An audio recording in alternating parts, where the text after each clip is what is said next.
Guys, this is Shay Jose, and today I'll be giving you a little bit of a breakdown on how to improve your mixing, particularly around progressive house, melodic techno, EDM sort of style songs. So what I've done is I've actually got a track here that was sent to me by a new artist, or a duo actually, that I've signed from Canada, called Blazik, who are very talented guys. So they actually sent me two tracks which we will be releasing on my label FTFT Records later in the year. But having a look at the mix that was supplied, having a further look and talking to the guys here at the label, we thought that it might actually require a little bit of attention in the mix. So I thought it would be a good idea to actually document the process of how I do a mix down, particularly when it's not my own track, and how to actually open up the mix, how do we master it, how we mix it, some of the tips and tricks that I've picked up over the time working on my own stuff and from other people, to basically give you an example of how to actually get a mix ready to a standard that can be released across the digital platforms. So without further ado, what I'll do is I'll let you hear a little bit of the track of the original submission, and then I'll let you hear the version that I've done, and then we'll go into the project and we'll actually break down each of the elements, and I'll give you a heads up as to how I got there. So this is their submission and their mastered version.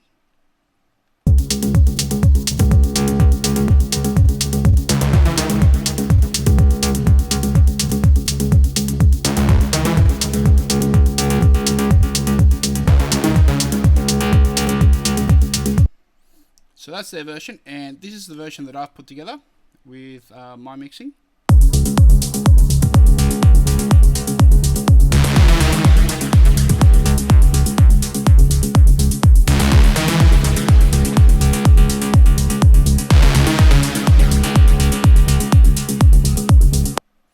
So let's get into the project and we'll break down the steps and my creative process as to how I take a mix down just from the stems to a final product.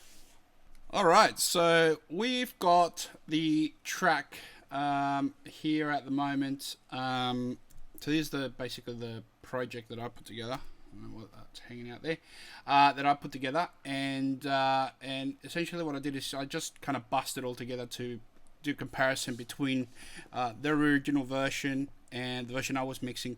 One of the key things, especially when you're mixing someone else's project, is to try and keep the authenticity of the original mix. So trying to keep the flavor, the rhythm, the groove, and everything that got put into by the original producer. But really what you should be doing is kind of just enhancing some of those elements. Here and there, sometimes you will need to go back into the production stage and actually change out some stuff. And a lot of that has to do with sample selection. A lot of that has to do with the particular sound patches, some of the automation decisions that have been made. So in this case, what I did is I asked the guys to just send me their stems. So if we have a look, we had all the stems in here, which I've kind of bust out and grouped individually based on what they were. And the first thing I did was actually try look at aligning all of them, warping them all to the BPM of the track, making sure there was no leftover silent parts that weren't aligned. So getting all that into the project itself. So it takes about 10 minutes. I won't bore you on how to actually do that. So the one thing that you need to decide on, I guess, when you're doing mixing in preparation for mastering, or you're going to master it yourself, is to have a look at the dynamic range of the track. Have a look at the points that can be improved. Have a look at the points that are working well, and kind of start making your decisions around that as to how you're going to approach the mix itself, and how you're going to break down the different elements. So, for example, for this track, I actually found that the low end, to me at least, seemed a little bit muddy. I felt that the kick wasn't punching through hard enough and the overall sub frequency is kind of from the the 40 to 100 kilohertz range. Just lacks some body and some substance. The top ends, so the mid high frequencies, were kind of poking out a little bit too much. So the overall mix to me, it seemed a little bit unbalanced overall. So when I approached this track, my main focus was to try and balance all the elements out, to bring up some of those kind of low frequencies, because the low end really is what drives your track, and to make sure that the mid and high frequencies were still popping out, but not so much that they were taking over the entire mix. So one of the first things I usually do is actually grab Span.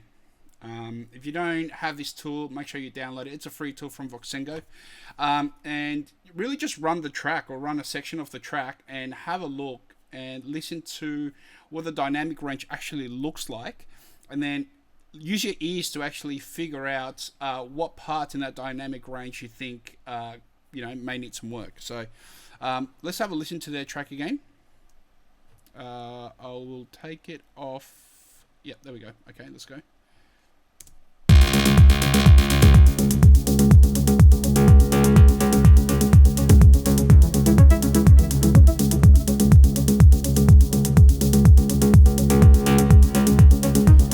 So we can see right there that the kick itself, so if let's put an EQ on this so you can actually have a look at this a little bit better. So look here, let's take these guys out. Let's have a look at the low end.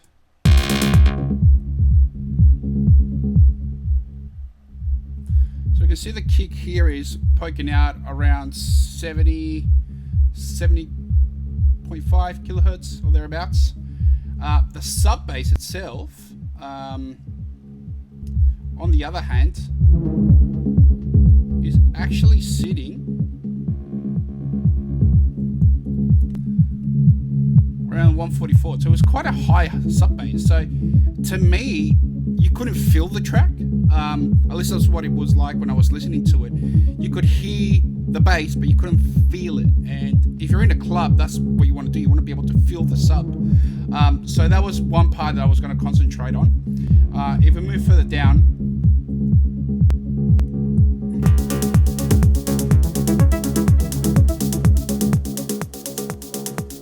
this part here,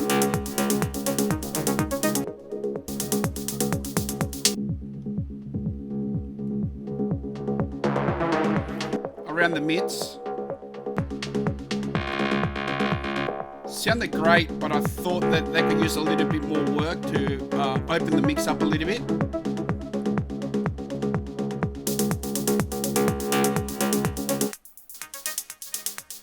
And the highs actually sounded pretty good to me, so I guess it was just about balancing the volume. So what I ended up doing was splitting out the stems and working on the low end as a starting point. The key to any track, what I found is, if your kick sucks, doesn't matter how much processing you do to it, your whole entire mix is going to sound rubbish. So it is fundamental that you get the right kick.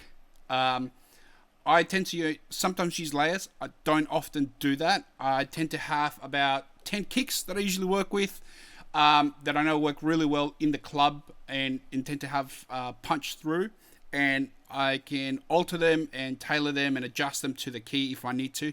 So that's what I did here. So I grabbed a particular kick that I've been using. I actually use it in a lot of my my work.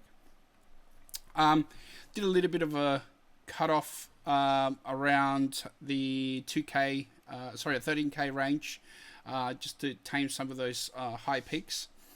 And then bust this out across with some processing. So obviously put the kick in mono, a little bit more EQ, auto filter, which is just doing a little bit of a sweep at the start of the track there, and before the kick actually kicks in, I think after 32 bars or something like that, or 16 bars. And then I actually ran this through some compression. So you've probably seen this if you've watched some of my other tutorials. I love this plugin. It's kind of my go-to for kicks, it's the best way that I can look at, tailoring a kick to actually punch through. So we grab this bus. So I'll let you hear it without all the processing, and then attach the processing arms across it so you can hear the difference. So without the processing, the kick kind of sounded like this. It was a pretty good kick already, quite punchy. It sounded well in the mix, but I thought we could improve it. So by adding a little bit of EQ, we just tame off some of the low end. The auto filter wasn't really doing anything except moving some of those frequencies during the build up. And now the magic with this happened was Neutron 4. So we actually added a little bit more punch to the initial thump of the kick. And then the body of the kick, we actually compressed it quite a bit. And this gave it a nice little punch. Now the beauty about this program is you can also apply a limiter all in the one plugin. And you can also add some transient designer. So I actually added a little bit of more transient designer into the kick as well. And I EQ'd some of the frequencies that then started popping out. So that gave me a really nice punchy foundation to start working from. So right there with just a single kick, no layers, none of this rubbish. This other kick that they have is something that they left in there as a tom, so to speak. So I left that in there because as an artistic change, I'm not going to change the track on them. This is how they wanted it to sound. The only other thing I did here was actually I set up some return channels, and I ended up busing these to a decapitator just for a little bit more saturation. It's not doing a hell of a lot, but it is every now and then A, B, C, D. Sorry, to some parallel compression. I didn't actually add any saturation to the kick. I'm actually just routing this to a little bit of parallel compression. It really squashed the crap out of that kick to make it sound really punchy. So if we go back to our span, we now have a kick that's in at about 56, which is quite nice, quite low, and is punching through quite nicely. Right, now once we got the kick, the next thing was to work on the sub bass. Now, the original bass line that I received was this one. And if you have a look at this in span, I mean, the crux of it is sitting at about 143, which is quite high for a sub bass. So we needed something to sit more around here, around the 60 hertz range. So what I ended up doing was just duplicated the bass, and I put it down 12 semitones. So I pitched it down 12 semitones to give us kind of more of a gritty bass. I didn't have to do a lot of processing on it, only because it was already quite a cool sound. Literally just added this, made it mono, because you wanted your entire bass, low end, an EDM sort of track to be kind of mono. Side chained it a little bit with kickstart to the kick. Add a Pro Q just to remove some of that unwanted low end, and vice versa on this one. So the reason why I have two is I'm using one is on linear phase. Should be on linear phase. I don't know what's changed. On linear phase. If you don't know what linear phase does, is every time you make an EQ change, if it's not a linear phase, it'll actually push the frequencies around either up or down as well. By having it on a linear phase, it actually just focuses on that component of the frequency range that you're trying to tame. So I did all that, added a little bit of saturation, and added a limiter to it to just kind of squash that kind of sub range in there. So all that together with a kick sounded like this.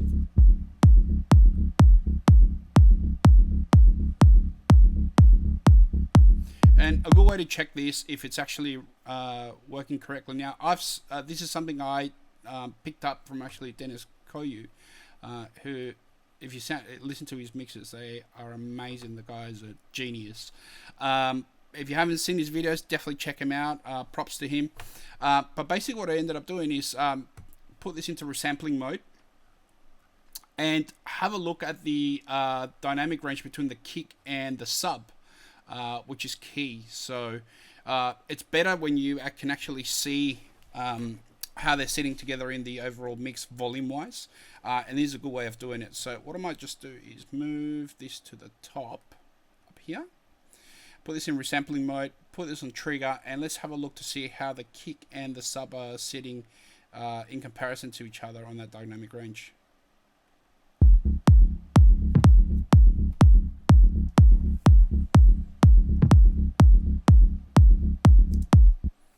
Alright, so if we have a look at this,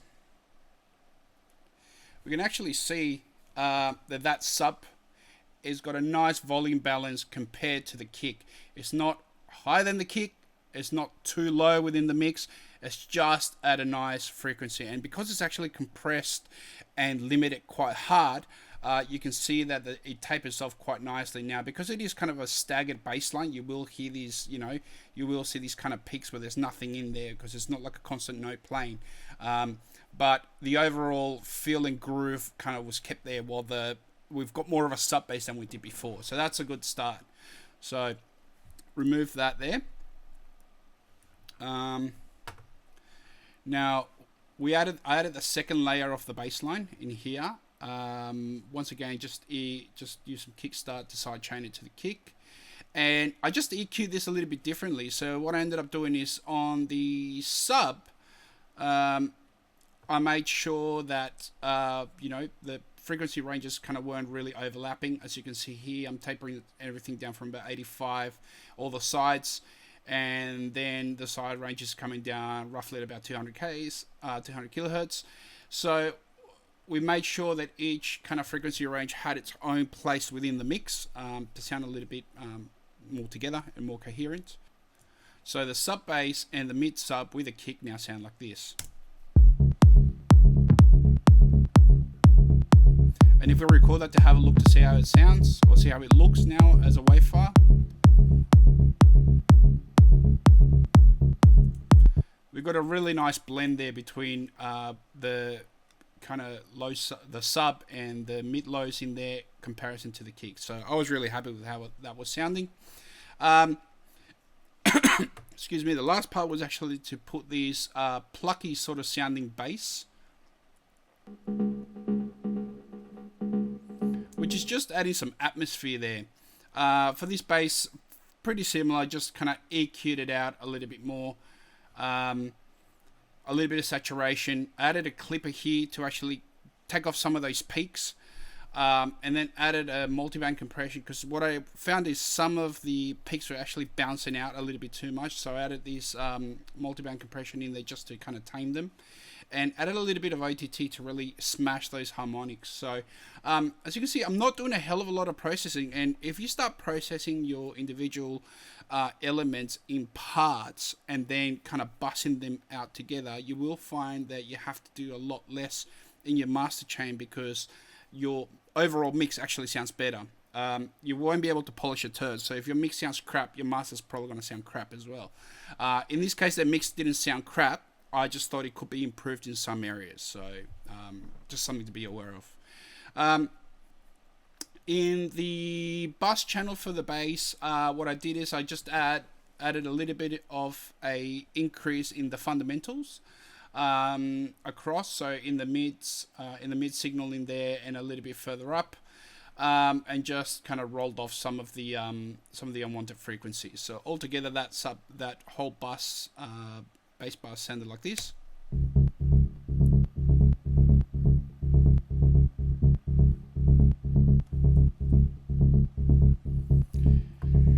And together with a kick,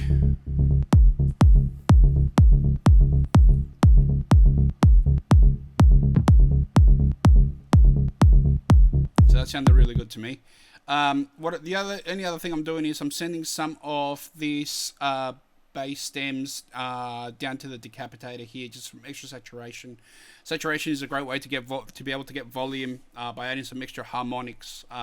So this is a bit of a pro tip there. I tend to use saturation a lot in a lot of the elements to bring up the volume without actually changing the entire dynamics of the sound. So yeah, it's a good way to do it. Moving on. So we have the hi-hats in here. We've got 3 elements of the hi-hats. So what I ended up doing with the hi-hats is just I bust them all together, EQ'd them out, Just kind of remove some of the low frequencies that we had there. I added a vocoder. The vocoder is a real cool way to add some shine to a particular hi-hat, and added some compression. So what we'll do is I'll take all these chains out and I'll let you hear all the different elements of that this has added compared to how it was sitting before. So the bus channel sounded like this. And then we add a little bit of vocoder.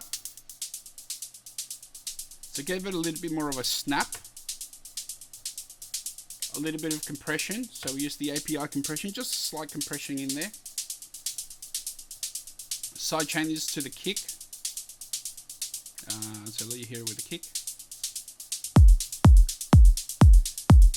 And we're only really sidechain up until about 1.6 kilohertz. So it's letting a lot of these hi-hats come through. A bit more compression in there to make it pump a little bit more. Just thought it need a little bit more. Some auto pan. So if you can hear this in your headphones, you're actually going to hear the signal bounce left and right. And I love this plugin, Fresh Air, to add a little bit of like air to the top of those hi-hats without making them sound too sharp. So those elements now with the bass.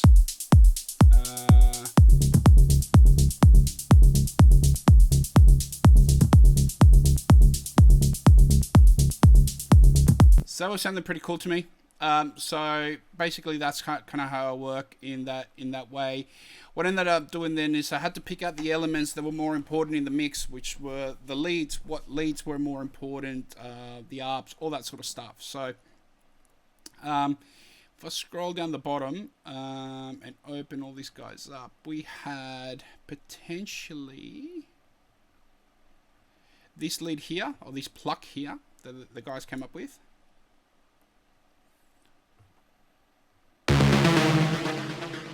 Which is a really massive ravey sort of lead. And this is one of the key elements within the track. So I wanted to make sure that we kind of kept the authenticity of what they came up with. Just did a little bit of EQ, boosted some of the frequencies there where I thought that it sounded quite nice. Ran this through some Saturn 2, so a little bit more saturation. I just went with one of the presets. I think it's a Magic BM, which I find it's great for this sort of stuff. I put some slate in there, just as preset that came straight through. The synth lead pusher is great, so he's running a Neve EQ with a little bit of compression from the FG 116 and a little bit of revival to make it shine. Ended up running this through Ozone, so just wanted to spread out the stereo width a little bit more. So I did this through Imager.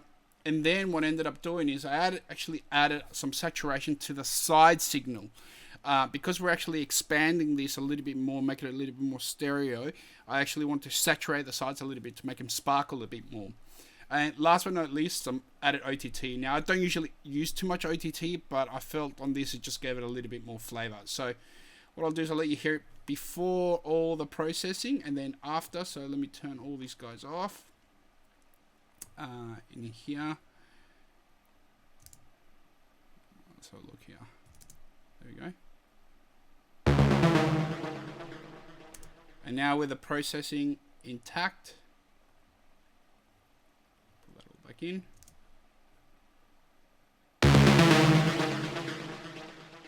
It really made that pop through. Now the only other thing I'm doing here is once again I'm running this through a decapitator and some parallel compression. That's really it. Didn't have to do much processing on that. Move across to some of the other elements. We have this ARP that's kind of sitting in the background the whole way.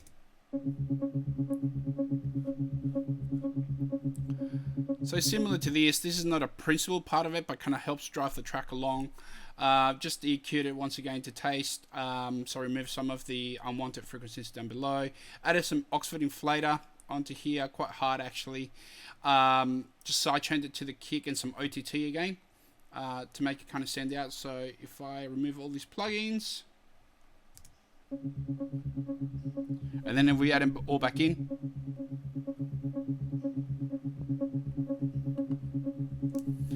So that really kind of helped drive the track. So we had all that stuff together with the kick, the bass, the hi-hats. Sounds like this.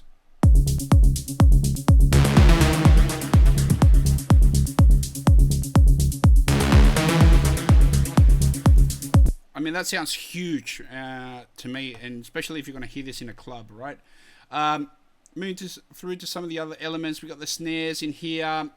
Didn't do much on the snares. We really just ran these across to some of the return channels with some a little bit of reverb, a little bit of a delay, some decapitator for saturation, and some parallel compression. Now, the last thing I did is I set up this return channel of the Slate Versuit Classic reverb device. I love this reverb. Actually, I've been using it more and more lately. Just to give it some little bit of air. I wanted the snares were sounding a little bit too flat for me, so I wanted to add a little bit of air to it. And what we're doing is just side chaining the return channel back to the kick. So when that tail of the reverb comes out, it's actually kept in control against the kick. So a lot of newbie mix engineers will do is they'll just stick a reverb and it actually tame the tail. You have to really be careful about your reverbs and making sure that you're taming the tails and taming that reverb chain. And having too many reverbs at different times will actually make your mix sound really muddy. So if in doubt, send everything to a return channel and make sure that you actually side chaining that reverb either to the original synth if that's what you're going for, or to the kick. In this essence, because I was using a wave file stem, I actually wanted to side chain it to the kick to make sure it kept everything under control. So listening to that snare drum now, let's disable all the sends and disable the Oxford inflator and the compressor, and let you listen to that. Now, by adding all this stuff on,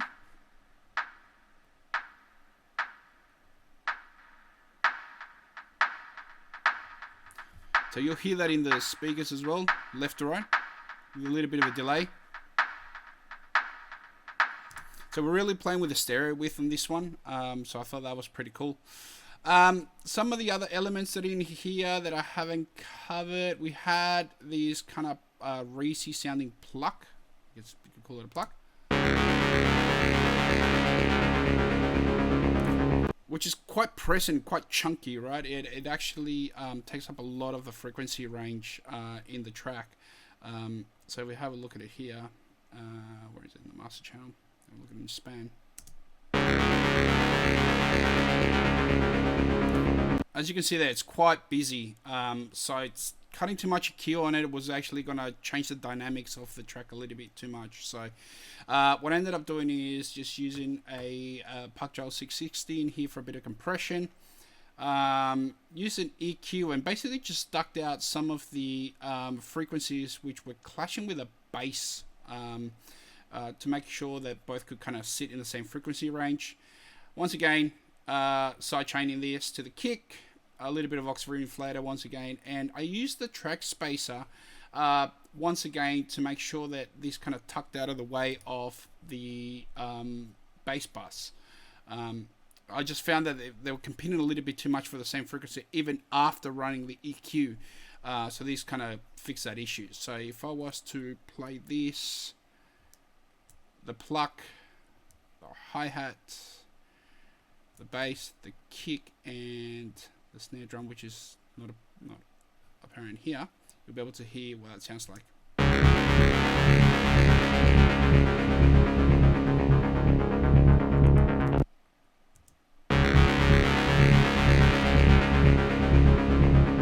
So as you can see there, it's actually taken away some of that frequency from the bass.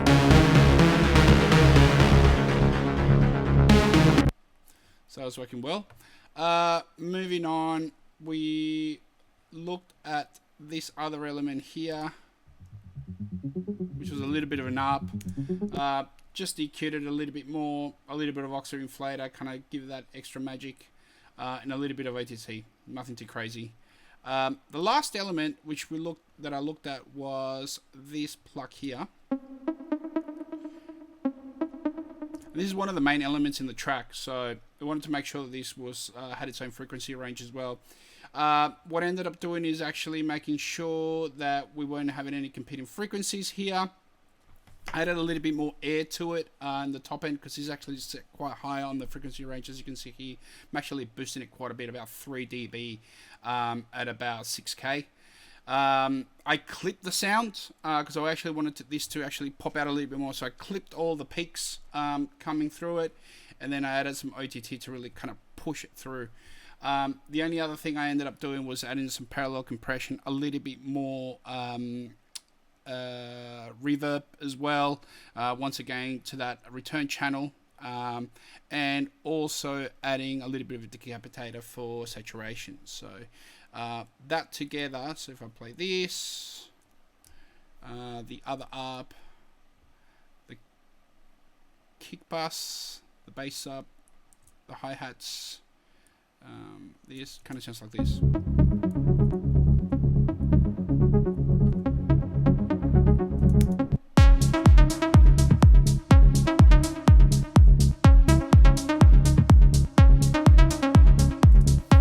So that sounded quite nice and up front. The only other elements are here are some pads. We've just got a little bit of saturation in there, and the effects. So that's really it, guys. That's basically what I did as part of the mix. As you can see, there's not a lot of processing on there. A lot of it is volume, saturation, making sure that you've got, you know, not too many competing sounds, and making sure that you're choosing the right samples. I can't stress enough, if your kick is not working, change the kick. That will actually give you a good reference point to actually open up your mix. And like I said, I probably tend to use the same 10 kicks in all my productions now. You'll probably listen to them and find that they're all kind of the same. Last but not least, the mastering chain. So this mix, at least to me, sounded to the point where I could actually send this out to someone to master. I'm now mastering most of my work, so this is how I did it. Just put a utility there and just dropped it down by 4 dB. I didn't want to go to each individual channel and start mucking around. We had nothing that was peaking, which is fine. So I just dropped the utility down a bit to give us a little bit more headroom. Made everything on the 200 hertz, mono. And then just took out some of the unwanted frequencies that were kind of poking out. So I'll let you hear what that sounds like. Let me turn off all the other processing for now. Oh God, there's a lot of stuff in here. Okay, and we'll put span back up as well, so let you hear that.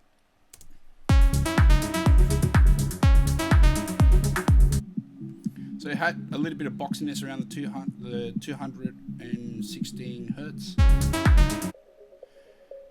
And around the 500. This is a very common frequency. You'll find some build-up of unwanted frequencies.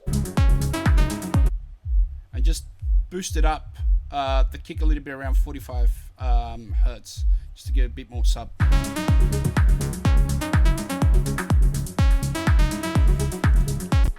Next up was adding a little bit of... I tend to actually limit and compress in stages. I just tend to find it's a lot easier, it's a lot smoother on the end result. So what I did is I just added a maximizer. So this is the Ozone 10 compressor, one of the compressors that it comes with. I love this compressor. This limiter. So I ended up using this limiter at the start of the mix just to bring up the volume. I tend to use the crisp setting a lot more than the others. To my ears, it just sounds a little bit better. So adding this just brought up the volume a little bit more.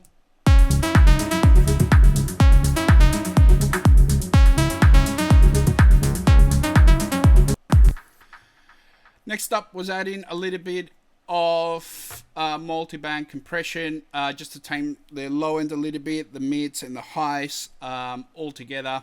Just a little bit of oversampling. If your computer can take it, always use it. Just to kind of tame the dynamics of the mix a little bit more. So together they sound like this.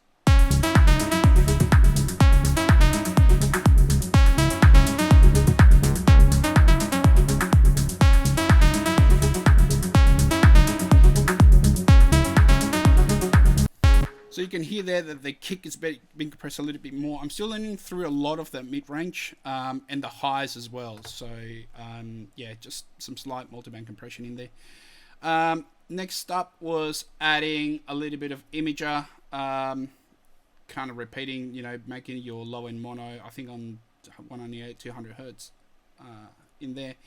And then adding a little bit of stereo with between the mid-lows, the mids and the highs to actually open up the mix a little bit. So without it sounds like this.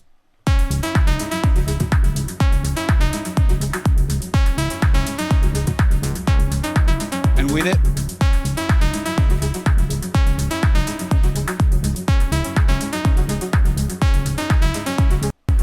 So as you can see, we're just doing things in stages, not a lot of changes, but very subtle changes that over a period of time actually make a huge difference. The next thing I did was actually add a little bit more saturation to the overall mix. Once again, this Magic BM preset, I don't tend to muck around too much with it. I think it just sounds great out of the box. So without it, it sounds like this. And with it,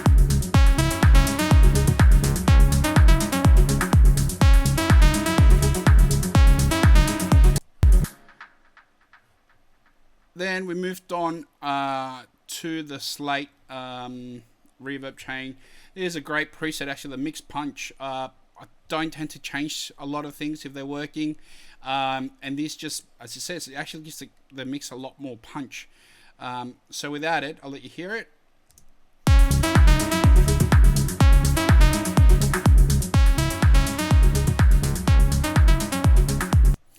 The only other thing I would have swapped out here is probably taken out the custom equalizer and the earth and just put an FG 116 in there, compress it a little bit more.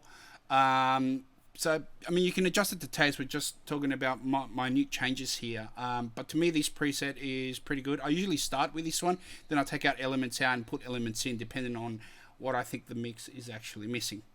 I don't usually do this. Put an OTT on the master, but it sounded good. So if it sounds good, just leave it. Just no downward compression on this, and only 7% on this OTT. So without it, and with it.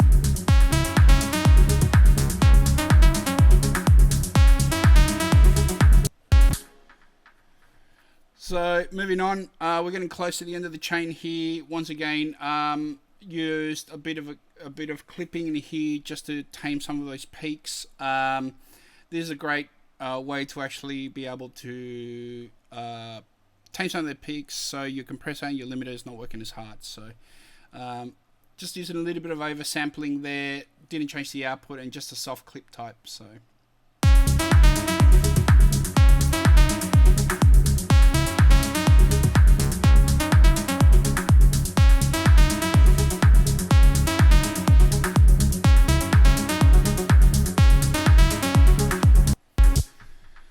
So we're getting to the end. Then what I did is I added the vintage limiter. Going through the settings, I found that the analog version sounded the best for this. And just reduced the true peak ceiling by 0.1 and adjusted the threshold until I got the volume range that I was after. So without it.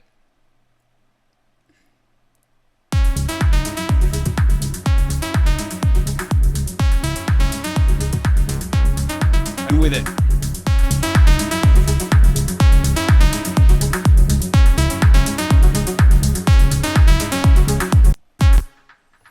Last but not least, I added an L2. Once again, this is probably my favorite limiter. I know the invisible limiter is actually quite good as well. I haven't got it. We'll buy it soon when I get around to getting more money. So, yeah, buy my music so I can afford new shit. So, just a little bit of a plug. Okay, and this, for the very last plug-in on the chain, I use the L2. I usually just leave it on transparent. And then just make sure you adjust the attack and release. Now, if you want to hear what the limiter is actually doing and you don't know how to actually do this, the best way to do it is actually come down here and hit the little icon. the little headphone icon, and that will actually let you hear what the limiter is actually doing, whether it's pumping too much or it's not.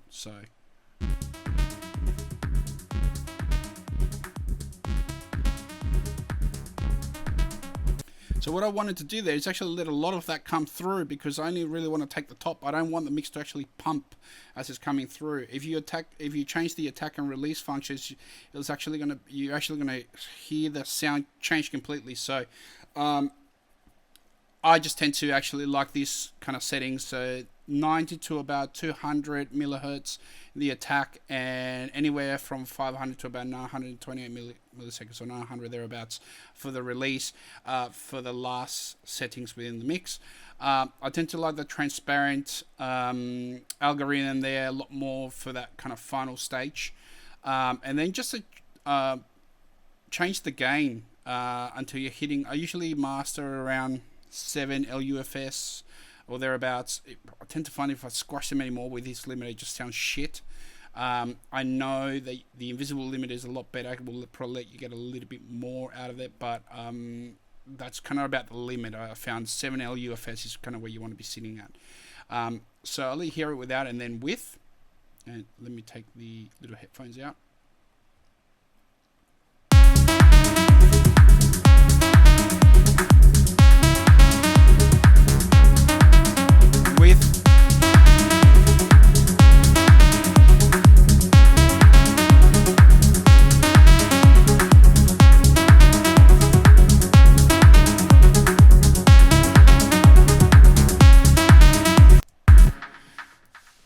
Yeah, so guys, that's really it. The only other thing here I did was just add a bit of oversampling. Just it's a little bit easier when it renders out. So if we have a look at the mix now to when it started, obviously change of volume, but you'll see the difference as to how the mix actually now sounds and how it actually looks in the spectrum. So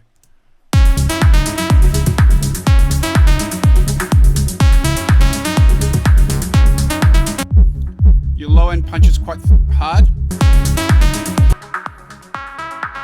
and your mids is they're quite clear.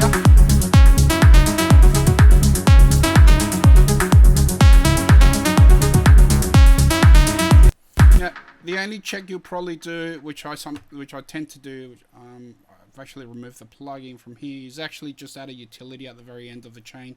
Chuck this into mono and see how it sounds.